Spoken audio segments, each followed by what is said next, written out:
Mi hija me llamó a la 1 de la madrugada. Mamita querida, abre la puerta, hace frío aquí afuera.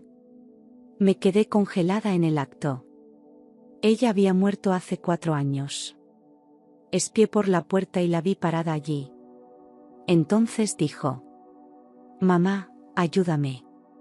Me llamo Isabel Herrera, tengo 65 años, y después de haber enterrado a mi hija hace 4 años, creí que nada en la vida podría sorprenderme, hasta que el teléfono sonó aquella madrugada.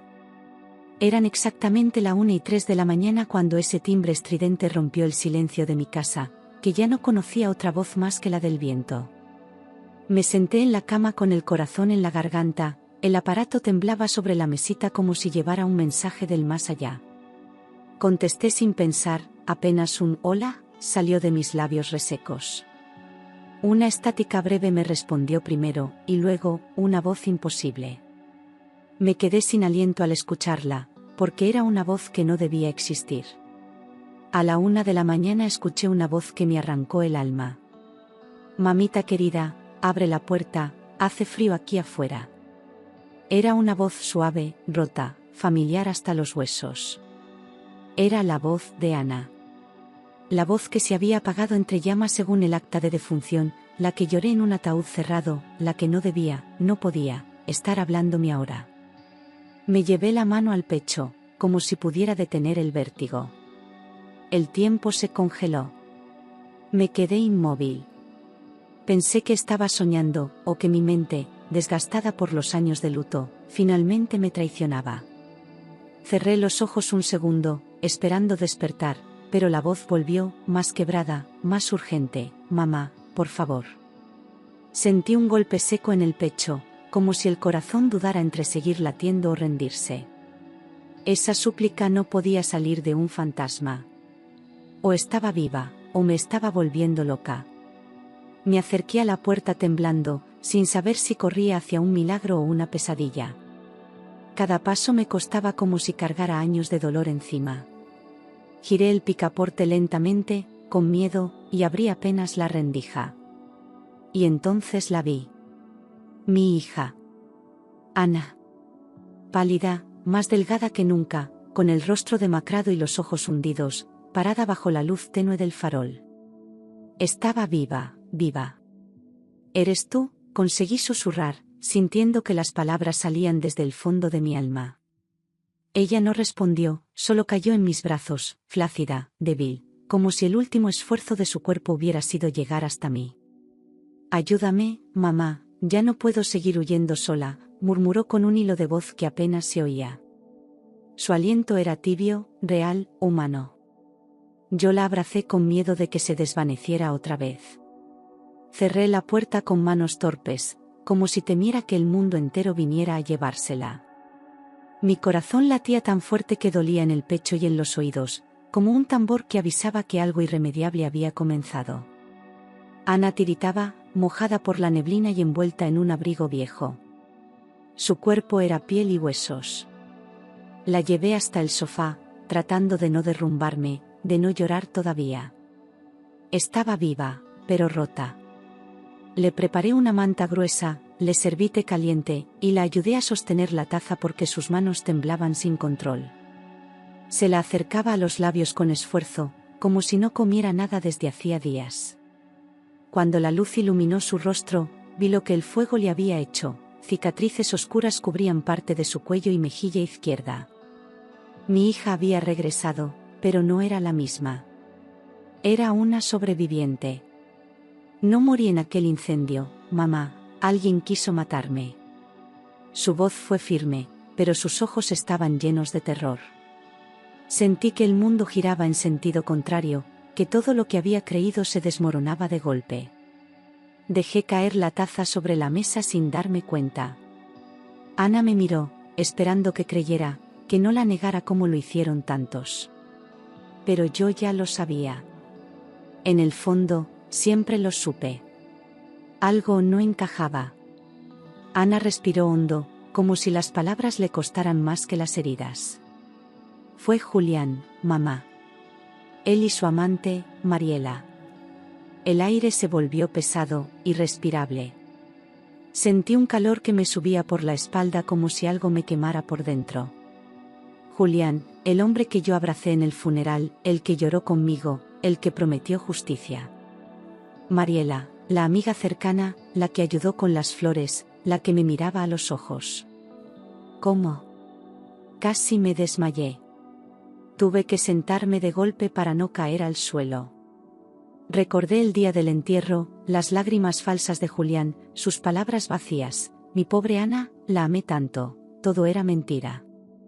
Mi estómago se revolvió como si tuviera veneno dentro. Ana me tomó la mano con fuerza, como si quisiera sacarme del abismo. Escúchame, mamá, tengo que contarte todo. Pero primero, prométeme que no te vas a quebrar. Ana contó que aquella noche despertó sobresaltada por un olor penetrante, químico, que le quemaba la garganta. Era gasolina. Se levantó desorientada, y desde su cuarto escuchó pasos en la sala. Se acercó en silencio, descalza, y entonces escuchó voces. No eran ladrones, no eran desconocidos. Eran Julián y una mujer. Ana retrocedió con el alma en la boca. No entendía qué pasaba, pero su instinto le dijo, escóndete. Ya. Cuando el fuego comenzó, Ana corrió al baño y cerró la puerta con el seguro mientras mojaba toallas para cubrirse el rostro. Las llamas ya se veían por debajo de la puerta, el humo le quemaba los ojos, la garganta, y apenas podía respirar. Su único pensamiento era salir viva, aunque no supiera cómo. Se arrastró hasta la ventana del baño, rompió el vidrio con el codo y, sin pensarlo dos veces, se lanzó al vacío. Cayó sobre el patio del vecino, golpeando fuerte contra el suelo, con el cuerpo hecho trizas. Fue encontrada casi inconsciente por don Ernesto, un hombre mayor que vivía en la calle y solía recoger botellas vacías en esa zona. Él estaba pasando con su carrito cuando vio el humo y escuchó un golpe seco, y al acercarse al patio trasero, vio el cuerpo de Ana. No dudó, abrió la reja oxidada y entró para ayudarla, sin saber siquiera quién era. La cargó con dificultad, la cubrió con una manta vieja y la llevó hasta un galpón abandonado donde dormía. No preguntó nada, solo la protegió. Él la arrastró como pudo, con fuerza de milagro, y la acostó sobre unos cartones cubiertos de trapos húmedos. Durante días, usó lo poco que tenía para cuidarla, agua de lluvia, vendas improvisadas, y hasta medicamentos vencidos que recogía en la basura. No sabía su nombre, pero la llamó hijita desde el primer día. Cada vez que Ana abría los ojos, él le hablaba bajito, como si no quisiera asustarla más. En ese rincón sucio y frío, nació una alianza de pura humanidad. Ana durmió 2 días seguidos, sin moverse, apenas respirando. Cuando al fin despertó, don Ernesto tenía una radio vieja encendida, y fue entonces cuando escuchó la noticia que le congeló la sangre. Incendio en casa de joven pareja, se halló un cuerpo irreconocible, decía el locutor con voz impersonal. Ana se quedó muda, con el corazón agitado, comprendiendo de inmediato lo que eso significaba. El mundo la creía muerta. Su asesino había ganado. Y nadie iría a buscarla. Horas después, Ernesto salió a buscar comida y al regresar le contó lo que había visto en la calle. Mijita, vi al tal Julián, iba con otra mujer, de la mano, sonriendo, dijo con incredulidad. Ana se incorporó como un resorte, con la cara en shock.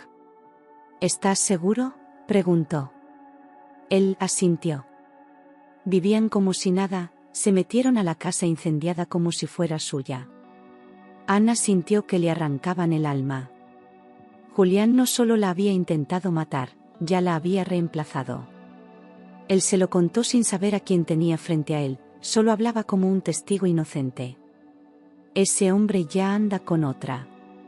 No parece estar de luto. Ana bajó la cabeza, apretando los puños. Dentro de ella, algo cambió. Ya no sentía miedo, sino furia. Había perdido todo, su hogar, su identidad, su rostro, y aún así, seguía viva. Tenía que hacer algo, pero sabía que actuar sin pensar podría matarla. Entonces guardó silencio, observó, y planeó. Así, no por la televisión, sino por don Ernesto, Ana supo que Julián ya vivía con Mariela semanas después de su supuesta muerte. Supo también que nadie investigó nada, que todos habían aceptado la versión oficial. La justicia no haría nada por ella, no sin pruebas. Pero su mente comenzó a trabajar, a recordar detalles, a hilar escenas. Se prometió que si alguna vez salía de esa pesadilla, haría temblar a quienes intentaron borrarla. Y ese momento llegaría. Cuando intentó ir a la policía, Ernesto la detuvo con una mirada llena de miedo. No confíes en ellos, mijita. Julián tiene amigos allá, gente que lo protege. Esas palabras la congelaron. Ana entendió que si daba un paso en falso, no solo desaparecería de verdad, podrían culparla, encerrarla o simplemente callarla para siempre. Entonces desistió. Guardó su historia como un secreto tóxico, esperando el momento justo para hablar. Y mientras tanto, sobrevivía en las sombras. Al recuperar fuerzas, Ana decidió volver discretamente al vecindario de madrugada, con la cara tapada y el cuerpo débil, para buscar pruebas. Caminaba pegada a las paredes, sin hacer ruido, evitando las cámaras.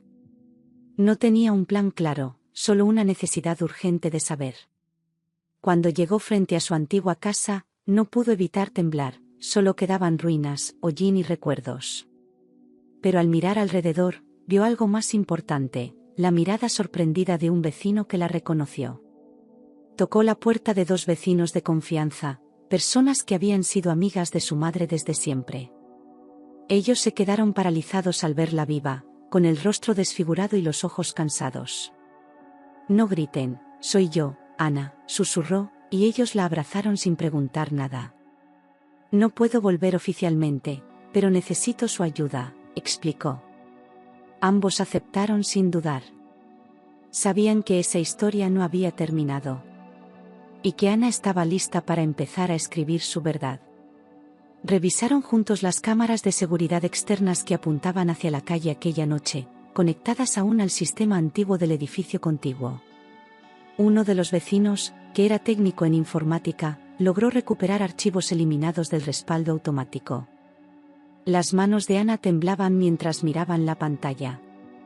Allí estaban, Julián y Mariela, llegando a la casa con galones en las manos, caminando rápido, con gorras que apenas cubrían sus rostros. La hora coincidía exactamente con la madrugada del incendio. Las imágenes eran claras, ambos entraban a la casa sin titubear, sin tocar el timbre, como si supieran que nadie debía responder. Luego, unos minutos después, salían apurados, mirando hacia todos lados, dejando los galones en la acera y subiendo a un auto sin placas. Ana no lloró, no gritó. Solo respiró hondo. «Ya no podrán negarlo», dijo con los dientes apretados. La verdad ya no era solo suya, ahora tenía ojos, luz y fecha. Los vecinos guardaron los vídeos en un pendrive, sin saber exactamente qué hacer con ellos, pero convencidos de que eran demasiado importantes para ignorarlos. «Esto puede salvarte la vida», le dijo uno de ellos mientras le entregaba la memoria en una cajita metálica. Ana lo sostuvo como si fuera oro. Por primera vez en años, sintió que no estaba sola.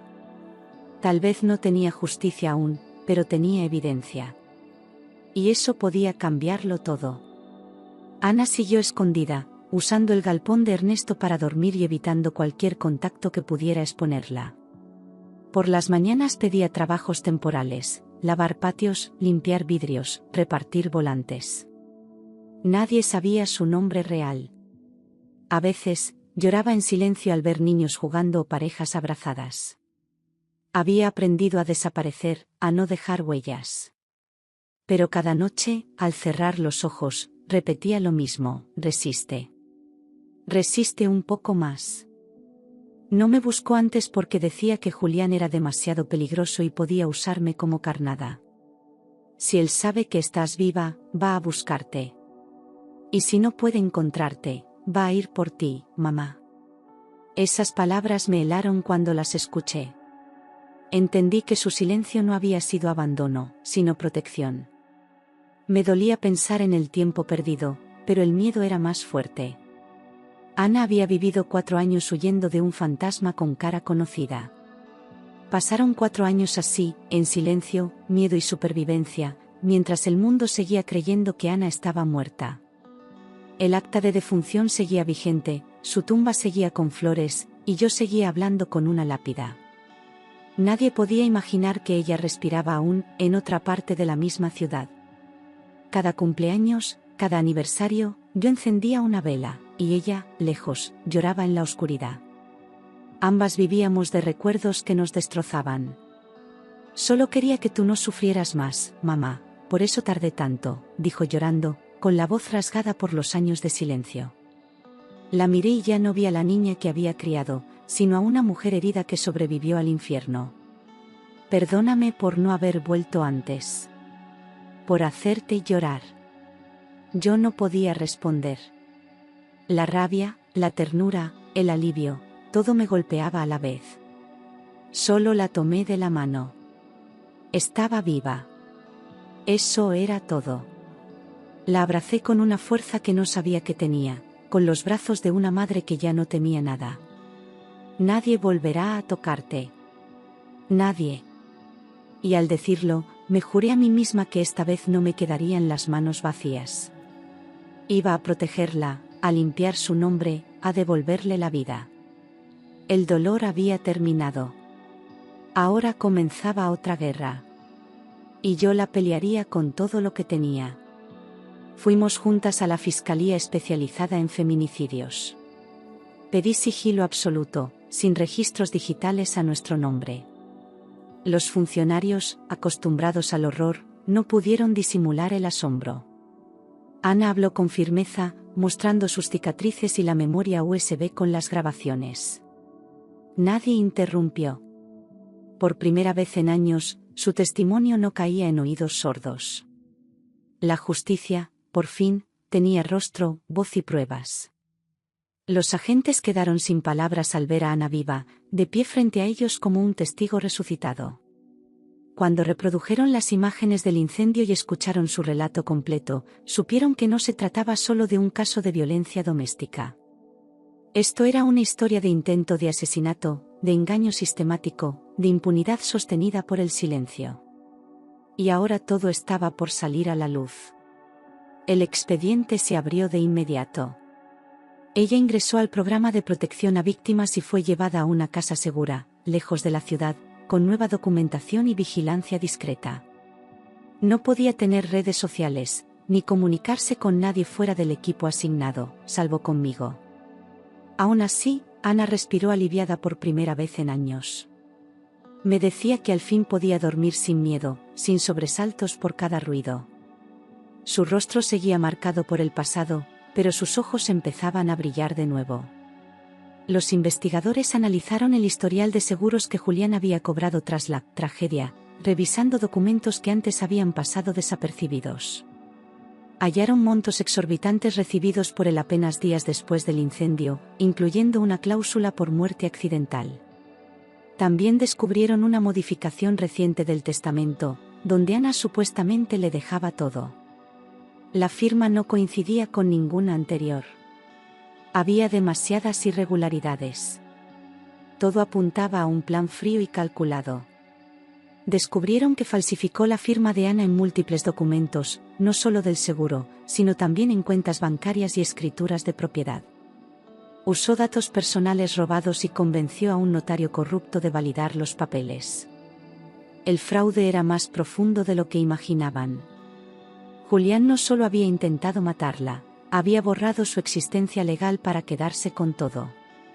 La ambición lo había llevado a cometer un crimen perfecto, que ahora se desmoronaba. También encontraron transferencias bancarias sospechosas hechas a Mariela poco después del incendio. No eran cantidades pequeñas, sumaban miles de dólares enviados desde cuentas que antes estaban a nombre de Ana.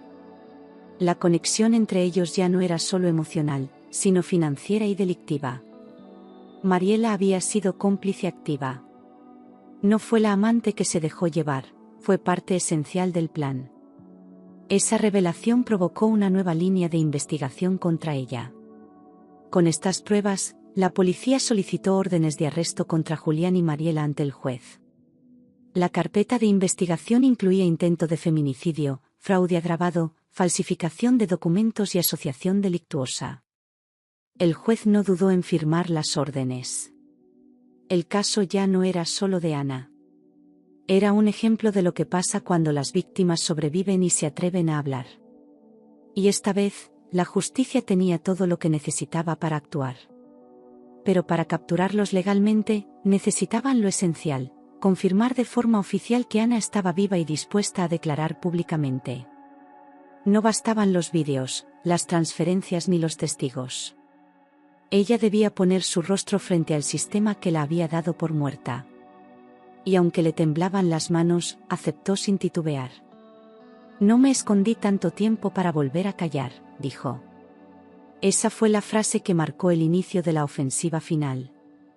Tuvimos una reunión secreta en la fiscalía donde Ana relató toda la historia con fechas, detalles, nombres y lugares. Cada palabra fue grabada y documentada por los agentes. Nadie la interrumpió. Nadie dudó. Al terminar, los fiscales se miraron entre sí, sabiendo que no era una historia aislada. Ana había sobrevivido a algo monstruoso, y lo contaba con una claridad que estremecía. El silencio que la rodeó durante años empezaba a romperse. Los fiscales quedaron convencidos: era un caso de tentativa de feminicidio, fraude estructurado y homicidio simulado. El expediente se amplió para incluir negligencia institucional, ya que nadie había investigado el incendio con seriedad. Ana no era solo víctima de Julián, también del sistema que la enterró sin mirar dos veces. Ese detalle enfureció a muchos dentro de la fiscalía. Lo que había empezado como un caso oculto, ahora tenía prioridad absoluta. Decidieron arrestarlo en el mismo barrio donde él creía que nadie sospechaba nada, donde vivía tranquilo en la casa que había pertenecido a Ana. Eligieron un día común, una hora rutinaria, sin operativos ruidosos. Querían que bajara la guardia. El plan era claro: atraparlo sin darle tiempo a escapar o eliminar pruebas. El equipo estaba listo. Y yo, aunque temblaba por dentro, sabía que el momento había llegado. Me pidieron invitar a Julián a almorzar, como si nada estuviera pasando. Dudé. Sentí náuseas solo de pensar en tenerlo frente a mí, fingiendo ser la viuda inocente. Pero acepté. Era por Ana. Preparé la mesa, el guiso, el mantel, como en los viejos tiempos. Cuando lo vi cruzar la puerta con esa sonrisa hipócrita, supe que no quedaba nada de humano en él. Solo un monstruo que todavía no sabía que el infierno lo esperaba. Llegó sonriendo, hipócrita, preguntando si, por fin, estaba superando el luto, mientras dejaba su chaqueta sobre mi sillón como si todavía tuviera derecho a estar ahí. Se sentó con total confianza, empezó a servirse la comida y elogió el sabor sin saber que cada cucharada lo acercaba más a su final. Yo apenas lo miraba, controlando mi temblor. En mi interior solo repetía una frase: ya falta poco. Él hablaba como siempre, mintiendo con naturalidad. Mientras él comía tranquilamente, 10 patrullas se acercaban en silencio por las calles del barrio, sin sirenas, sin luces. La fiscalía había planeado cada segundo del operativo para que no tuviera escapatoria. Desde mi ventana, vi a los agentes tomar posición, camuflados entre árboles y autos estacionados. Mi corazón palpitaba con tanta fuerza que sentía que se me saldría del pecho. Pero no dije nada. Solo esperé la señal. Cuando tocaron la puerta, Julián se levantó sobresaltado, dejando caer la servilleta sobre el plato. «¿Quién demonios es?», preguntó, ya con una pizca de nerviosismo en la voz. Me miró, esperando que respondiera, pero yo no dije una palabra. Caminó hacia la entrada sin saber que estaba abriendo su propia condena. Sus pasos eran lentos, como si ya sintiera que algo no andaba bien. Al abrir, vio a la policía con armas apuntadas, todos con chalecos y placas visibles. Se puso pálido, tan blanco como un fantasma, y retrocedió de inmediato. Uno de los oficiales levantó la orden y gritó: «Julián Robles, queda detenido por tentativa de feminicidio y fraude agravado». La reacción de él fue brutal: empujó al oficial y trató de correr hacia la cocina. pero ya era tarde. Todo estaba calculado. Intentó huir por la cocina, quizá buscando la puerta trasera o un arma escondida, pero lo derribaron ahí mismo, entre la mesa y el fregadero. Los gritos fueron breves, interrumpidos por el golpe seco de su caída. Yo solo observé en silencio, con el alma rota pero firme. No sentí alegría, ni venganza. Sentí justicia. Y sentí a Ana, en cada latido, en cada lágrima que no dejé caer. Horas después, Mariela también fue detenida al salir de su trabajo, sorprendida por agentes encubiertos en el estacionamiento. Negó todo desde el primer segundo, gritó que no sabía nada, que era una víctima de Julián. Pero la evidencia la hundía, los vídeos, las transferencias, las firmas. Nadie le creyó. Su mirada era fría, calculadora. Esa mujer no solo sabía, ella lo había planeado junto a él. La noticia se regó por todo el barrio como fuego en pólvora: Ana está viva. Las miradas de incredulidad se convirtieron en murmullos en cada esquina. Algunos vinieron a pedirme perdón por haber creído en Julián, por haberlo consolado, por no sospechar. Nadie sabía cómo reparar 4 años de silencio cómplice. Yo los escuchaba, pero no hablaba. Esa parte no era mía. Era de Ana. Y pronto el mundo escucharía su voz. Al día siguiente, finalmente abracé a mi hija bajo la luz del sol, sin esconderse, sin miedo. Caminamos por una plaza nueva en otro barrio, con ropa limpia, con pasos firmes. La gente nos miraba sin saber quiénes éramos, y eso era hermoso. Ana apretaba mi mano como si temiera que todo fuera un sueño. Pero no lo era. Esta vez estábamos juntas, vivas, en libertad. Ella lloraba sin parar. «Mamá, pensé que nunca volvería a sentirme segura», susurró mientras me abrazaba como una niña perdida. Sus lágrimas caían sobre mi hombro como lluvia cálida, limpiando años de horror. Yo no dije nada, solo la sostuve. No había palabras que pudieran abarcar tanto dolor. Solo ese abrazo, fuerte y eterno, podía reconstruir lo que el fuego intentó destruir. Su identidad legal fue restablecida, anulando el acta de defunción falsa y recuperando su nombre. Volvió a existir en los papeles, en los registros, en la ley. Era como nacer otra vez, pero con cicatrices visibles y otras invisibles. Sostuvo el nuevo documento en las manos como si fuera una reliquia. «Ahora sí, vuelvo a ser yo», dijo con una mezcla de orgullo y tristeza. Y yo la miré como la mujer más valiente del mundo. Ana empezó terapia y recibió apoyo jurídico para recuperar todos los bienes robados, aunque el proceso fue largo y doloroso. Cada trámite era un recordatorio de todo lo que le habían quitado, cada firma un acto de valentía. No solo se trataba de recuperar casas o cuentas, era reconstruir su historia desde las ruinas. La acompañé a cada cita, en silencio, como escudo y testigo. Paso a paso, Ana volvía a levantarse. La antigua casa incendiada había sido demolida años atrás, convertida en un terreno vacío que nadie se atrevía a comprar. Algunos decían que estaba maldita, otros que allí se oían gritos por las noches. Para Ana, ese lugar ya no tenía poder sobre ella.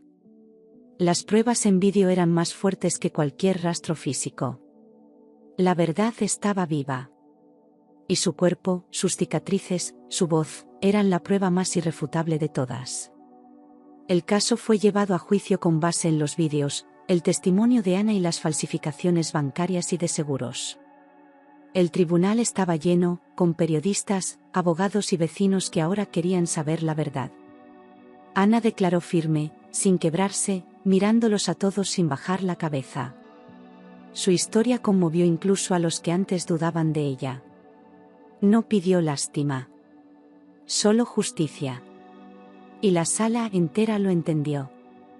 La fiscalía pidió la pena máxima para Julián y Mariela, alegando premeditación, crueldad y abuso de confianza. Mostraron cada transferencia, cada firma falsa, cada imagen del incendio como piezas de un rompecabezas macabro. Julián intentó declararse inocente, pero su defensa se desmoronaba con cada prueba. Mariela, por su parte, se mantuvo en silencio, mirando al piso. La máscara de inocencia ya no le servía.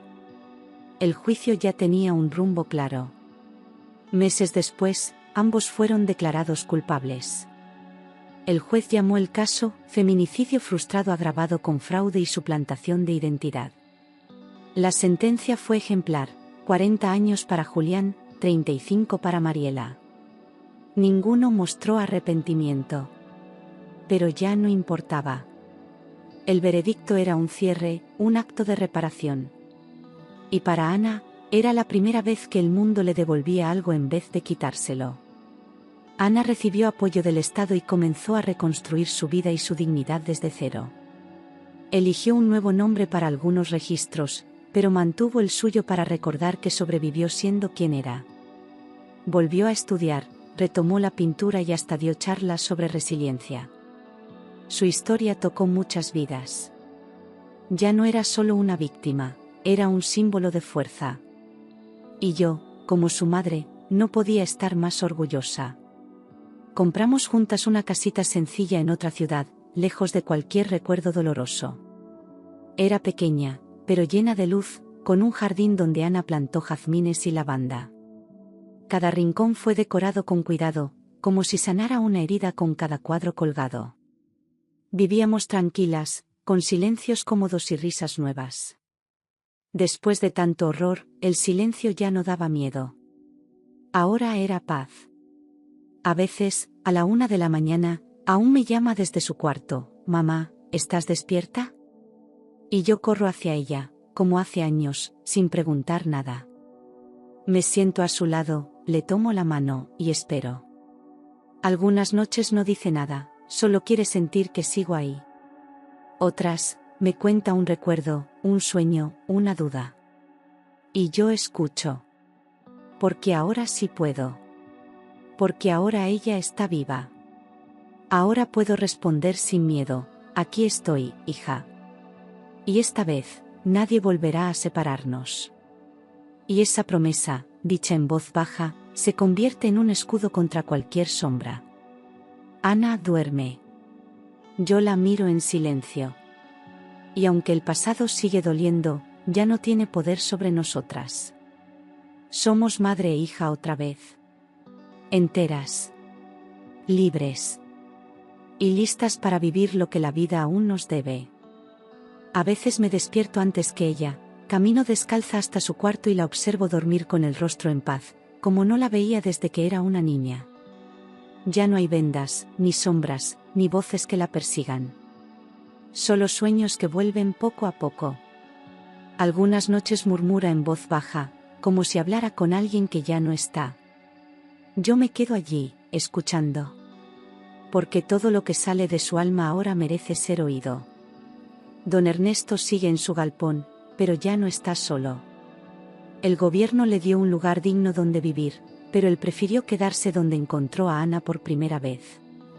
Dice que allí se siente útil, que las calles le hablan. Vamos a verlo cada semana, le llevamos comida caliente, ropa, libros. Para Ana, él es más que un salvador, es su segundo padre.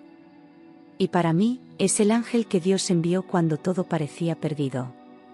Ana a veces pinta con los dedos, como si necesitara tocar cada color para sentirlo de verdad. Sus cuadros son intensos, vivos, llenos de fuego y agua. Un galerista local le ofreció exhibir sus obras bajo el título «Renacida». Ella dudó, pero aceptó. No por fama, sino por mensaje. Porque cada trazo suyo es una prueba de que la muerte no la venció. Y cada persona que ve su arte, se lleva una parte de su historia.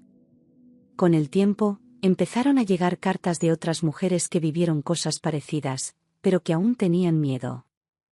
Ana las lee con lágrimas en los ojos, y responde una por una, como si conociera su dolor. «No estás sola», les escribe. «Yo también pensé que nadie me creería». Su testimonio se volvió semilla, y su silencio, escudo para otras. La violencia no desaparece, pero ahora tiene quien la enfrente con verdad. Un día nos encontramos a una señora en la calle que me miró y dijo: «¿Usted es la mamá de Ana?». Asentí sin saber qué esperar.